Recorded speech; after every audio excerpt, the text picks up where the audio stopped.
મિત્રો, તો ધોરણ 11 સાયન્સ ભૌતિક વિજ્ઞાનમાં આપણે અત્યારે ચેપ્ટર નંબર 5 ચાલી રહ્યું છે અને જે ચેપ્ટર છે આપણું ગતિના નિયમો. તો આ ગતિના નિયમો જે ચેપ્ટર ચાલી રહ્યું છે એના આગળના વિડિયો લેક્ચરમાં આપણે વાત કરી ગયા હતા ન્યૂટનના ગતિના બીજા નિયમ વિશે. તો આ ન્યૂટનનો ગતિનો બીજો નિયમ શું હતો? તો જોઈએ કે નિયમ શું હતો. પદાર્થના વેગમાનના ફેરફારનો સમય દર.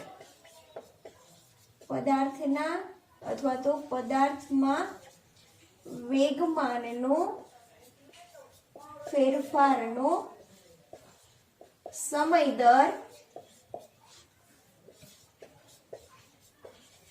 તેને લાગુ પાડેલ પરિણામી બાહ્ય બળ જેટલો હોય છે.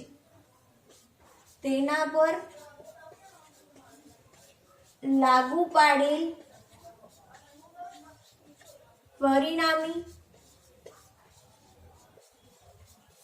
બાહ્ય બળ જેટલો હોય છે અને તેની દિશા તે બાહ્ય બળની દિશામાં હોય છે.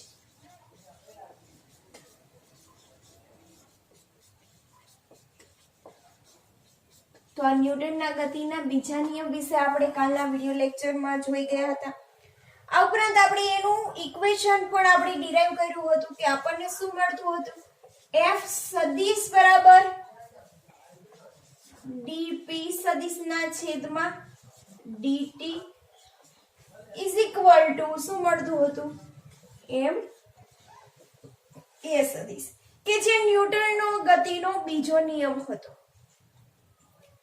તો આ ન્યૂટનના ગતિના બીજા નિયમ વિશે આપણે વાત કરી ગયા છે. એના જ રિલેટેડ આપણે આજના વિડિયો લેક્ચરમાં થોડાક અગત્યના મુદ્દાઓ વિશેની વાત કરવાના છીએ. અગત્યના મુદ્દાઓ.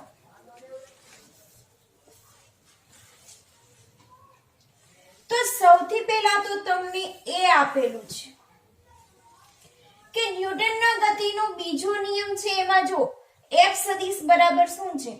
m a સદિશ.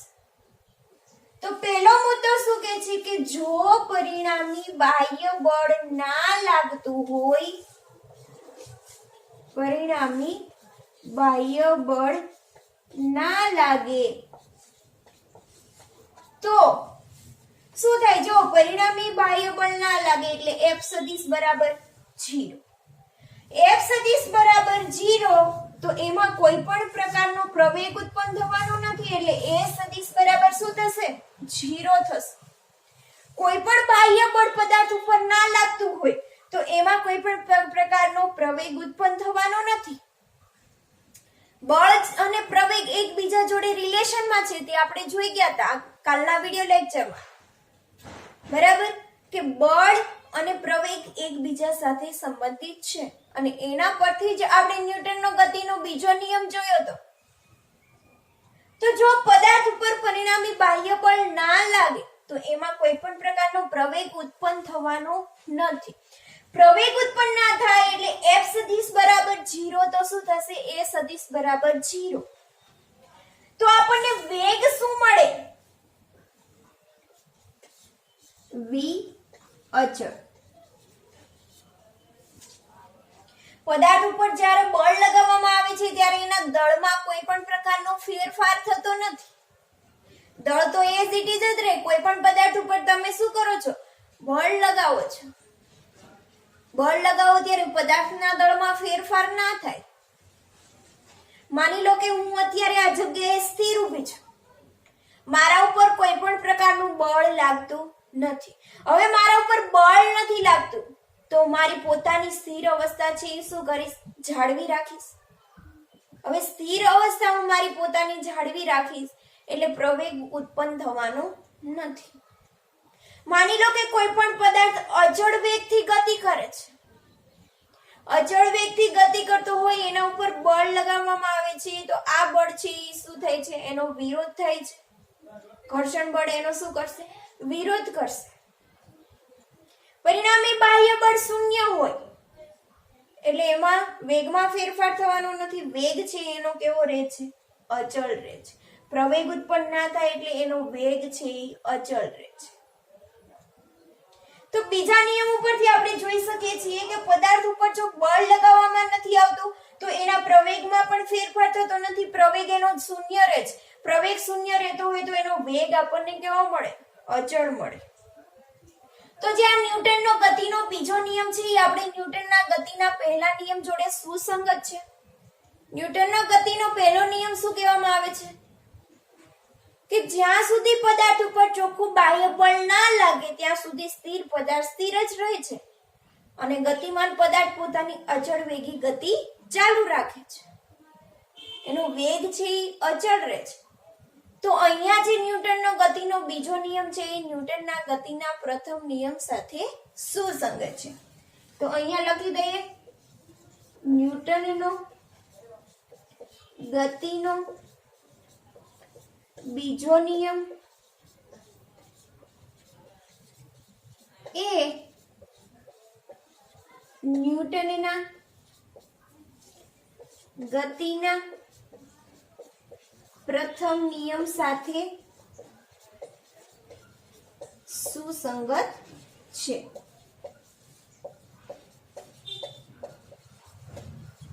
તો આ આપણને એક અગત્યનો મુદ્દો મળે છે ન્યૂટનના ગતિના બીજા નિયમ ઉપરથી. હવે આપણે વાત કરીએ બીજી. તો બીજી વાત શું કરવાની છે કે આપણને ન્યૂટનના ગતિના બીજા નિયમમાં આપણને શું મળે છે? બળનું મૂલ્ય મળે છે. બરાબર. તો ન્યૂટનના ગતિના બીજા નિયમ પરથી બળનું મૂલ્ય મળે છે.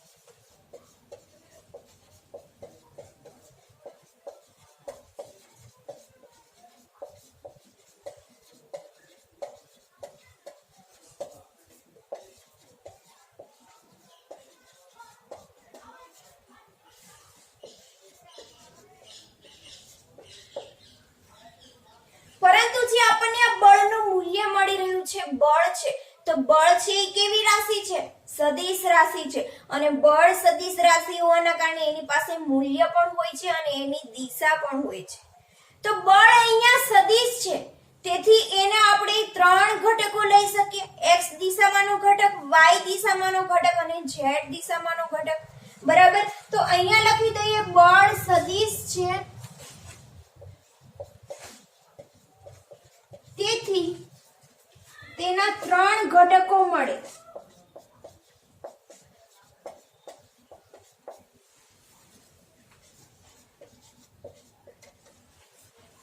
x દિશામાંનો ઘટક, y દિશામાંનો ઘટક અને z દિશામાંનો ઘટક. હવે માની લો કે કોઈ પણ પદાર્થ છે એ સુરેખ પથ ઉપર ગતિ કરી રહ્યો છે. સુરેખ પથ ઉપર સીધી લાઈનમાં ગતિ કરી રહ્યો છે.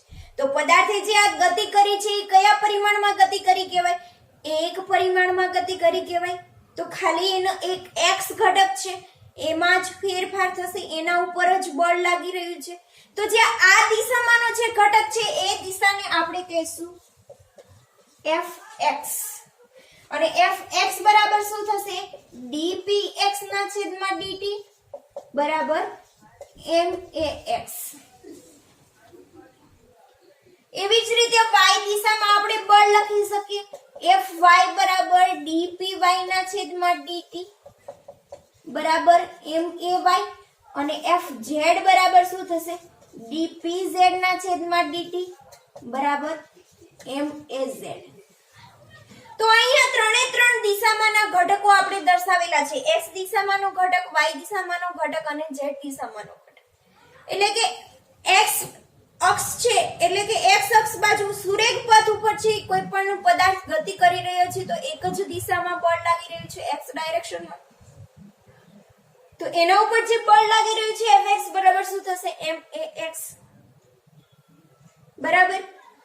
હવે માની લો કે કોઈ પણ પદાર્થ છે દ્વિપરિમાણમાં ગતિ કરી રહ્યો છે. તો દ્વિપરિમાણમાં ગતિ કરે ત્યારે શું થશે? બે ઘટકો મળશે, એક fx મળશે અને એક fy મળશે. અને કોઈ પણ પદાર્થ છે 3 પરિમાણમાં ગતિ કરી રહ્યો હોય તો એના માટેના 3 ઘટકો મળે, fx, fy અને fz. હવે જ્યારે પદાર્થ ઉપર આપણે બળ લગાવીએ છીએ F સદિશ, બરાબર, તો પદાર્થ ઉપર બળ લાગવાથી પદાર્થના વેગમાં શું થશે? ફેરફાર થશે. તો જો આ જે બળ લગાવ્યું છે એના કારણે વેગમાં ફેરફાર થશે, વેગની દિશા દર્શાવશે. માની લો કે એક પરિમાણમાં વેગની દિશા હોય, એક પરિમાણમાં પદાર્થ ઉપર બળ લગાવેલું હોય તો એની વેગની દિશા છે એ ખાલી fx, x ડાયરેક્શનમાં જશે. દ્વિપરિમાણમાં ગતિ કરતો હોય અથવા તો ત્રિપરિમાણમાં પદાર્થ ગતિ કરતો હોય તો એમાં બળ અને જે વેગની દિશા છે બંને વચ્ચે શું જોવા મળશે? ખૂણો બનતો જોવા મળશે. તો f સદિશ અને v સદિશની વચ્ચે ખૂણો બનતો હોય ત્યારે જે આપણી ડાયરેક્શનમાં જે બળ લાગતા હોય છે એ બળ કેવા રહેશે? અચળ, બરાબર.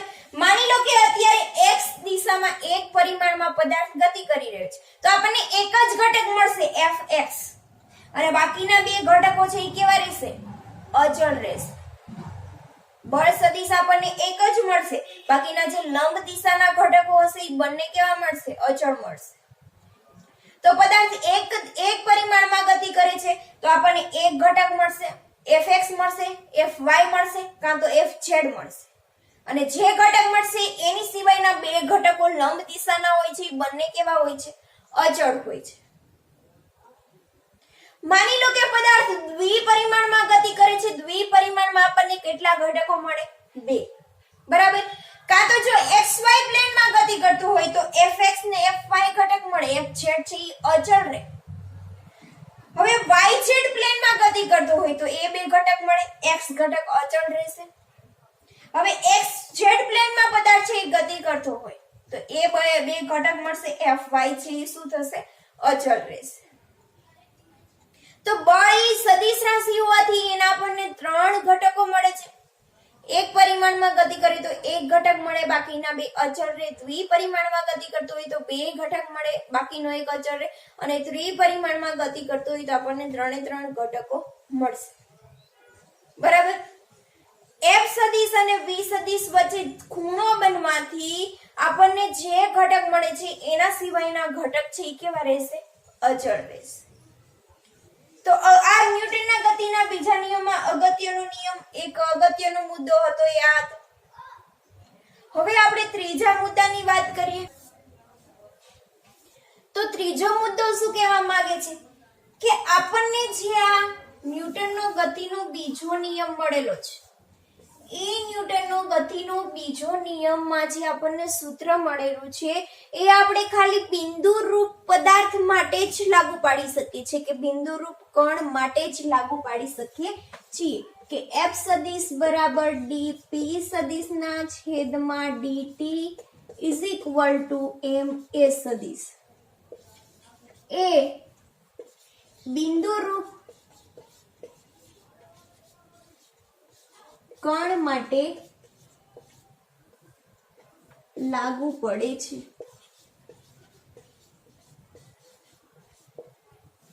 જ્યાં f સદિશ છે એ શું છે? પરિણામી બાહ્ય બળ.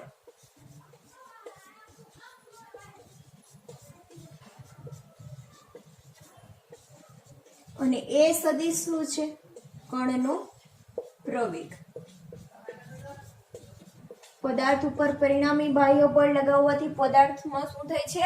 પ્રવેગ ઉત્પન્ન થાય છે. તો એ સદિશ આપણને જે મળ્યો તો એ શું છે? કણનો પ્રવેગ.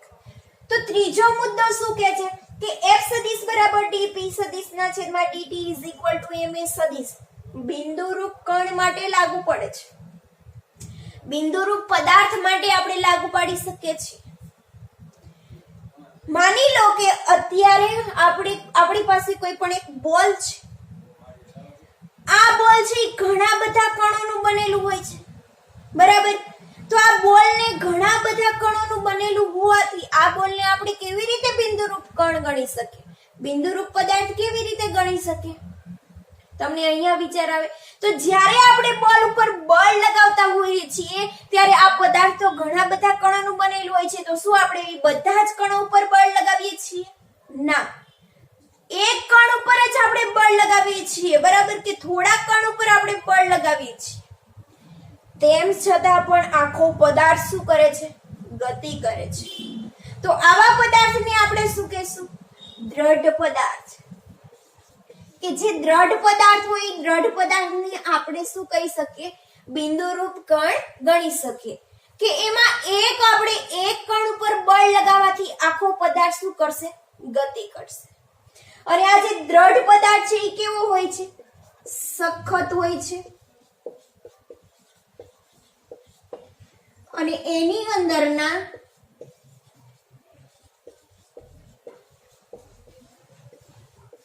કણો વચ્ચેના અંતરમાં ફેરફાર થતો નથી.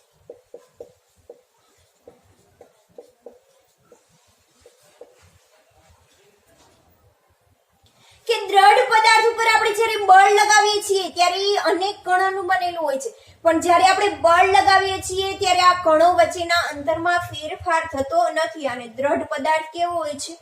સખત હોય છે. અને એનું દ્રવ્યમાન કેન્દ્ર છે એ કેન્દ્રમાં કેન્દ્રિત થયેલું હોય છે, કે જેની આપણે ડિટેલમાં ચેપ્ટર નંબર 7 માં વાત કરીશું. તો આજે આપણને ન્યૂટનનો ગતિનો બીજો નિયમ મળેલો છે, એ આપણે બિંદુરૂપ કણ માટે લાગુ પાડી શકીએ છીએ. અને આ જે દ્રઢ પદાર્થ છે એને આપણે શું કહી શકીએ? બિંદુરૂપ પદાર્થ કહી શકીએ. ઘણીવાર એવું પણ બનતું હોય કે ઘણા બધા એવા પદાર્થો હોય છે કે એના ઉપર આપણે બળ લગાવતા હોઈએ છીએ ત્યારે એની અંદરના જે કણો હોય છે એ કણો છે એકબીજા ઉપર આંતરઆણવીય બળ લગાવતા હોય છે, પરંતુ જે આંતરિક બળો લગાવતા હોય છે એ આંતરિક બળોને આપણે અવગણવાના છે. આંતરિક બળોની આપણે ગણતરી કરશું નહીં, કે આપણે પદાર્થ ઉપર પદાર્થને ગતિ કરવા માટે જે બળ લગાવેલું છે એ બળની જ આપણે વાત કરશું. અંદરના કણો જે આંતરિક બળો લગાવે છે એવા બળોને આપણે શું કરશું? અવગણીશું. તો ન્યૂટનના ગતિના બીજા નિયમ માટે એક ત્રીજો અગત્યનો મુદ્દો હતો કે જે આપણને સમીકરણ મળે છે એ આપણે બિંદુરૂપ કણ માટે લાગુ પાડી શકીએ છીએ. ચોથા મુદ્દા વિશે આપણે વાત કરીએ. તો ચોથો મુદ્દો શું કહેવા માંગે છે? કે આજે આપણને બળનો સંબંધ મળેલો છે, કે ન્યૂટનનો ગતિનો બીજો નિયમ છે એ બળ અને પ્રવેગ વચ્ચેનો જે સંબંધ છે એ કેવો છે? સ્થાનિક સંબંધ છે. સ્થાનિક સંબંધ છે એટલે શું? કે જ્યારે પદાર્થ ઉપર બળ લગાવવામાં આવે છે તો આ બળ જે લગાવીએ છીએ ત્યારે જે પ્રવેગ, તે જ ક્ષણે જે પ્રવેગ ઉત્પન્ન થાય છે એ પ્રવેગ જોડેનો સંબંધ. પદાર્થ પર બળ F સદિશ લગાવતા તે જ ક્ષણે પ્રવેગ એ સદિશ સાથેનો સંબંધ છે. પ્રવેગ બળ વડે નક્કી થાય છે.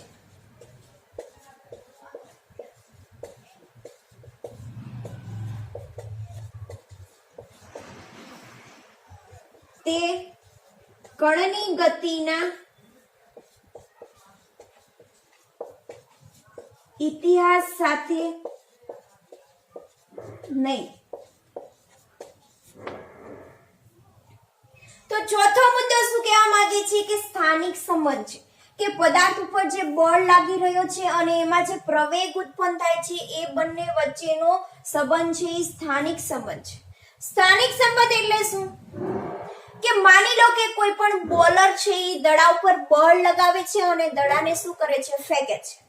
હવે આ દડાને ફેંકે છે એટલે દડો છે કાંઈક વેગથી આવી રહ્યો હશે, એના ઉપર બળ લાગેલું છે એટલે તો આ દડો છે જે વેગથી આવી રહેલો હોય, પરંતુ સામે જેવો બેટ્સમેન એને ફટકો મારશે, એના ઉપર બળ લગાવશે એટલે દડો પાછો એની બીજી દિશામાં ગતિ કરવા લાગશે. એના ઉપર જે ક્ષણે બળ લાગેલું છે અને એટલી ક્ષણે જે પ્રવેગ ઉત્પન્ન થયેલો છે એ જ પ્રવેગ સાથે એને લેવા દેવા છે. પેલા બોલરે જે પદાર્થ ઉપર બળ લગાવ્યું છે, જે વેગથી આવી રહ્યો છે, એમાં જે પ્રવેગ ઉત્પન્ન થયેલો છે એ પ્રવેગ સાથે કોઈ લેવા દેવા નથી. પરંતુ બેટ્સમેન જે પણ બળ લગાવે છે અને બળ જેટલી ક્ષણ સુધી લાગે છે એના ઉપર, એ બળ તે ક્ષણે જે પ્રવેગ ઉત્પન્ન થાય છે એ પ્રવેગ સાથે જ લેવા દેવા છે. એના કોઈ ઇતિહાસ, કણના ગતિના ઇતિહાસ સાથે, એટલે કે પેલા પદાર્થ ઉપર બળ લાગેલું હતું અને આ પદાર્થ છે વેગથી ગતિ કરતો હતો, પછી એ જે બળથી આવી રહ્યો હતો તો બેટ્સમેન એના ઉપર બળ લગાવે છે, તો આગળનું બળ ક્યાં ગયું? એ ઇતિહાસ સાથે કોઈ લેવા દેવા નથી. જે ક્ષણે બેટ્સમેન છે એ બળ લગાવશે તે ક્ષણે જે પ્રવેગ ઉત્પન્ન થયેલો છે એ પ્રવેગ સાથે જ લેવા દેવા છે, અને એ બળ અને એ પ્રવેગ સાથેનો જ સંબંધ છે જેને આપણે કહેશું સ્થાનિક સંબંધ.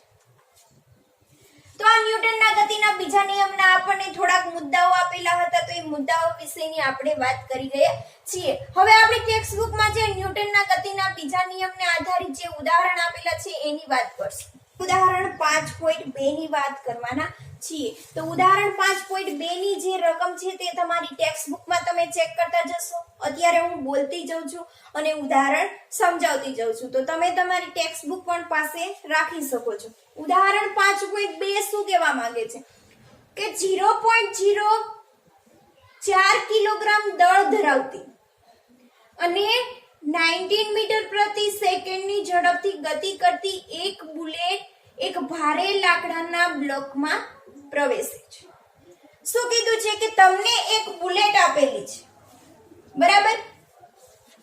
તો આ માની લો કે અત્યારે આપણી પાસે એક બુલેટ છે. બુલેટ એટલે કે ગોળી. તો આ આપણી પાસે અત્યારે એક બુલેટ છે. હવે આ ગોળીનું આપણને દળ આપેલું છે. દળ કેટલું છે? 0.04 કિલોગ્રામ. અને એને આપણને પ્રારંભિક વેગ આપેલો છે કે 90 મીટર પ્રતિ સેકન્ડની ઝડપથી ગતિ કરતી. એટલે બીજું શું આપેલું છે? પ્રારંભિક વેગ આપેલો છે 19 મીટર પ્રતિ સેકન્ડ ની ઝડપથી ગતિ કરી રહી છે. હવે આ બુલેટ શું કરે છે કે એક ભારે લાકડાના બ્લોકમાં પ્રવેશે છે. કે માની લો કે અત્યારે આપણી પાસે એક આ લાકડાનું બોક્સ લઈ લઈએ.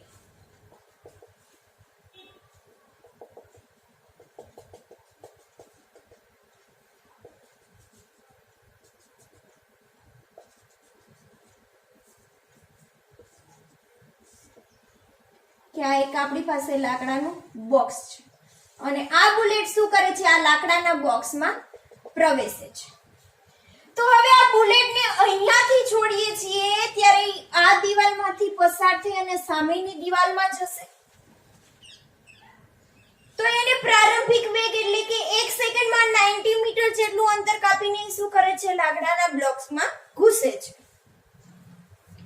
હવે 60 સેન્ટીમીટરનું અંતર કાપીને અટકી જાય છે. કે જ્યારે આ લાકડાના બોક્સમાં ઘૂસે છે ત્યારે આ દિવાલથી લઈ અને 60 સેન્ટીમીટર જેટલું, એટલે માની લો કે અહીંયાથી ઘૂસી અને અહીંયા સુધી સામેની દિવાલ સુધીનું અંતર આપણે લઈ લઈએ કે d બરાબર છે 60 સેન્ટીમીટર. તો આ 60 સેન્ટીમીટર જેટલું આ દિવાલ બ્લોકમાં ઘૂસી અને 60 સેન્ટીમીટર જેટલું અંતર કાપે છે અને પછી બુલેટ શું કરે છે? અટકી જાય છે. એટલે અહીંયા જ્યારે એ અટકે છે ત્યારે એનો અંતિમ વેગ અટકી જાય છે ત્યારે એનો અંતિમ વેગ કેટલો થઈ જશે?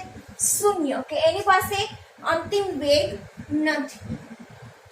તો બ્લોક વડે બુલેટ પર સરેરાશ અવરોધક બળ કેટલું લાગે? કે આ બ્લોકમાં ઘૂસે છે 60 સેન્ટીમીટર જેટલું અંતર કાપે છે અને પછી સ્થિર થઈ જાય છે. તો આ બ્લોક દ્વારા બુલેટ ઉપર જે બળ લાગી રહ્યું છે એ અવરોધક બળ કેટલું તે આપણે મેળવવાનું છે. તો આપણી પાસે બળનું ઇક્વેશન છે જ F સદિશ બરાબર m a સદિશ. બરાબર. હવે એમાં m છે ઈ તો શું છે? બુલેટનું દળ છે. દળ તો આપણી પાસે છે 0.04 કિલોગ્રામ. મેળવવાનું શું છે? પ્રવેગ. તો અહીંયા બુલેટ છે ગતિ કરી રહી છે. આપણી પાસે કઈ કઈ વસ્તુ છે? એક તો છે પ્રારંભિક વેગ, એક છે અંતિમ વેગ અને પછી છે આપણી પાસે અંતર. બળ ક્યાં મેળવવાનું છે? આટલું અંતર કાપે છે ત્યારે એ પદાર્થ ઉપર લાકડાના બ્લોક દ્વારા જે બુલેટ ઉપર બળ લાગી રહ્યું છે એ જ બળ આપણે મેળવવાનું છે. તો ત્રણ વસ્તુ આપણી પાસે છે. તો આ બુલેટ છે ગતિ કરી રહી છે. તો આપણે આગળના ચેપ્ટરમાં અચળ ગતિના સમીકરણો જોઈ ગયા. અચળ પ્રવેગી ગતિના સમીકરણો. તો એ ત્રણ સમીકરણમાંથી આપણે અહીંયા કયું સમીકરણ વાપરી શકશું? ત્રીજું સમીકરણ લઈએ. vf² - vi² = 2ad. આપણી પાસે vf છે, vi છે, 2 અને d. આપણે મેળવવાનું છે પ્રવેગ. પ્રવેગ મળી જાય એટલે આપણને અવરોધક બળ મળવાનું છે. તો vf² એટલે શું થશે? 0 નો સ્ક્વેર માઈનસ vi કેટલું છે? 19² = 2 ગુણ્યા a ગુણ્યા 60 સેન્ટીમીટર છે. d બરાબર 60 સેન્ટીમીટર. એને આપણે કન્વર્ટમાં કરવું પડશે મીટરમાં. તો 60 ગુણ્યા માઈનસ 2 મીટર એટલે થશે 0.6 મીટર. તો અહીંયા કરી દઉં 0.6. 0 નો સ્ક્વેર 0 માઈનસ 19 નો સ્ક્વેર કેટલો થશે? 8100 = 2 ગુણ્યા a ગુણ્યા 0.6. આપણે મેળવવાનું શું છે? પ્રવેગ. પ્રવેગને કરતા બનાવો. આ બંનેનો ગુણાકાર કરો. કેટલા થશે? 1.2 માઈનસ 8100 છેદમાં 1.2 = a. હવે એ બંનેનો તમે ભાગાકાર કરશો એટલે તમને આન્સર મળશે -6750 = a. તો અહીંયા તમને પ્રવેગ શું મળે છે? -675 છે. અહીંયા જે તમને ઋણ નિશાની મળી છે એ શું દર્શાવે છે? પ્રતિ પ્રવેગ દર્શાવે છે. કે જે અંદર પ્રવેગ ઉત્પન્ન થયેલો છે એ કેવો છે? પ્રતિપ્રવેગ છે. પ્રતિપ્રવેગ એટલે કે બળની વિરુદ્ધ દિશામાં. બરાબર. તો આ જે પ્રવેગ મળ્યો છે એ તમને મળ્યો છે -6750. હવે તમારે શું મેળવવાનું છે? અવરોધક બળ. તો અવરોધક બળ F સદિશ બરાબર ma સદિશ. આપણે ખાલી અહીંયા બળનું મૂલ્ય જ મેળવવાનું છે. બળની દિશા દર્શાવવાની નથી કે કઈ દિશામાં બળ લાગી રહ્યું છે એ આપણે દર્શાવવાનું નથી. ખાલી આપણે બળનું મૂલ્ય જ મેળવવાનું છે. એટલે બંને બાજુએ આપણે શું કરશું? માનાંક લઈ લઈશું. એટલે F બરાબર શું થશે? ma.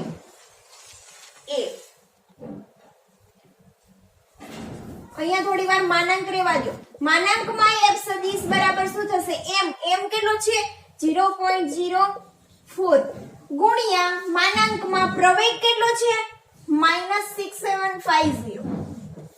માનાંક છે એટલે એનું મૂલ્ય છે એ દૂર થઈ જશે. 0.04 ગુણ્યા માઈનસ દૂર થઈ જશે એટલે કેટલા આવશે? 6750. કેમ? કારણ કે આપણે દિશા દર્શાવવાની નથી. ખાલી આપણે બળનું મૂલ્ય જ જરૂરી છે કે બ્લોક દ્વારા કેટલું બળ લાગી રહ્યું છે તે આપણે મેળવવાનું છે. તો F બરાબર કેટલું મળશે? 270 ન્યૂટન. તો આ જે બુલેટ છે એ બ્લોકમાં ઘૂસે છે ત્યારે બ્લોક વડે બુલેટ પર સરેરાશ અવરોધક બળ કેટલું લાગે છે? 270 ન્યૂટન. વાત કરશું ઉદાહરણ 5.3. તો ઉદાહરણ 5.3 શું કહેવા માંગે છે? તમારી ટેક્સ્ટ બુકમાં તમે જોતા જજો કે m દળના પદાર્થની ગતિ y બરાબર ut + 1/2 gt². y બરાબર ut + 1/2 gt². એટલે કે અહીંયા તમને એક સ્થાનનું ઇક્વેશન આપેલું છે. y બરાબર ut + gt² તરીકે વર્ણવાય છે. પદાર્થ ઉપર લાગતું તમારે બળ શોધવાનું છે. અહીંયા જે પદાર્થનું દળ કીધું છે એ કેટલું કીધું છે? m કીધું છે. અને તમને એક આપેલું છે સ્થાન. અને તમને કીધું છે પદાર્થ ઉપર લાગતું બળ મેળવો. તો બળનું ઇક્વેશન આપણને ખબર છે શું છે? F સદિશ બરાબર m a સદિશ કે પદાર્થ ઉપર લાગતા બળનું ઇક્વેશન આ છે. હવે એમાં m તો આપણને આપેલું છે, પદાર્થનું દળ આપણને m છે એ કીધેલું છે. આપણે શું મેળવવાનું છે? પ્રવેગ મેળવવાનો છે. હવે સ્થાન આપેલું છે અને એના ઉપરથી આપણે પ્રવેગ કેવી રીતે મેળવશું? તો આપણને ખબર છે કે સમયની સાપેક્ષે અંતરનું વિકલન, જેને આપણે શું કહેશું? વેગ. સમયની સાપેક્ષે અંતરનું વિકલન, જેને આપણે કહેવામાં આવે છે વેગ. તો આપણને અહીંયા પેલા વેગ મળશે. y બરાબર શું છે? ut plus 1/2 gt². તો અહીંયા શું થઈ જશે? u છે એ કોન્સ્ટન્ટ થઈ જશે dt ના છેદમાં dt વત્તા 1/2 કોન્સ્ટન્ટ છે, g પણ કોન્સ્ટન્ટ છે, dt² ના છેદમાં dt. તો અહીંયા શું થશે? u plus g/2 અને અહીંયા આનું વિકલન શું થશે? 2t. 2 cancel, u plus gt, જે આપણને શું મળે છે? વેગ. બરાબર. તો સમયની સાપેક્ષે અંતરનું વિકલન જે આપણને વેગ આપે છે, આપણે મેળવવાનું છે પ્રવેગ. તો આપણને ખબર છે કે સમયની સાપેક્ષે વેગનું વિકલન જે શું આપે? પ્રવેગ. તો આપણે પ્રવેગ મેળવવાનું છે. તો પ્રવેગ a બરાબર શું થશે? dv/dt. તો d ના છેદમાં dt અને વેગ શું છે? u plus gt. હવે આનું તમે વિકલન કરશો તો તમને શું મળશે? ફર્સ્ટ શૂન્ય થઈ જશે અને પ્લસ g છે એ કોન્સ્ટન્ટ, dt ના છેદમાં dt એટલે શું થઈ જશે? 1. એટલે ખાલી મળશે તમને g. a બરાબર શું મળશે? g. હવે a છે એ સદિશ છે તો g પણ કેવું થશે?